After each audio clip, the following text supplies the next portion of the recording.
Hello and আসসালামু আলাইকুম everyone, কেমন আছেন সবাই? Welcome back to my channel enthusiastic Isha. সকাল সকাল উঠে দেখছিলাম বৃষ্টি হচ্ছে, তারপরে খাবার খেতে বসে যাই। খাবার খেতে গিয়ে দেখি আম্মু বিরিয়ানি রান্না করেছে এক পাতিল। তো এখানে আম্মু তেহারি রান্না করেছে। তেহারিটা অনেক বেশি মজা ছিল। আমাদের বাসায় দেখা যায় যে সকালবেলায় আম্মু রান্নাটা কমপ্লিট করে ফেলে, কারণ দুপুরের দিকে বাসায় খুব একটা গ্যাস থাকে না। তো ছুটির দিন আম্মু যখন বাসায় থাকে সকালবেলা সব রান্না বান্না করে নেয় যেন সারা দিনের জন্য রান্না হয়ে যায়।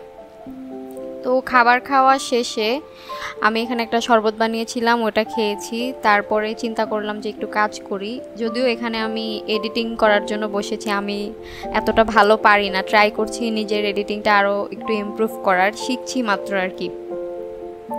তো এখানে কাজ করার পর আজকে চিন্তা করছিলাম আমি একটু সেলফ প্যাম্পারিং করব, যেহেতু খুব বেশি সময় পাই না। ছুটির দিন ছিল দেখে ভাবলাম চুলে একটু তেল দিই। এখানে আমি যে তেলটা ইউজ করতেছি এটা আমি বাসায় অন্যান্য যে সিডগুলো থাকে, কালো জিরা, তারপরে তেল, এগুলো দিয়ে গরম করে রেখে দিয়েছিলাম। এটাই কিছুদিন ধরে ইউজ করছিলাম। প্রচুর চুল পড়তেছিল, চুল পড়ার সমস্যা ছিল আমার।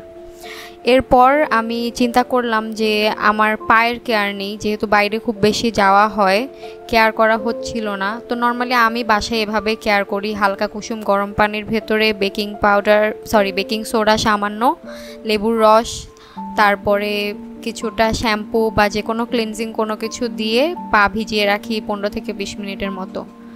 এরপর আমি এখানে বডি স্ক্রাব করার জন্য কিছুটা চিনি, কফির গুঁড়া এগুলো নিচ্ছিলাম।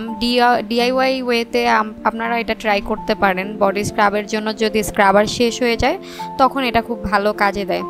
স্ক্রাব করলে আমাদের বডির ডেড সেলগুলো দূর হয়, এই জন্য মাঝে মাঝে অনেকদিন পর পর দেখা যায় যে আমি এটা ট্রাই করি।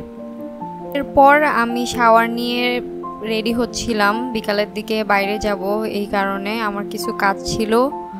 তো আমি এখানে রেডি হয়ে নিয়ে বাইরে থেকে নিজের কাজগুলো সেরে বাসায় আবার ব্যাক করি।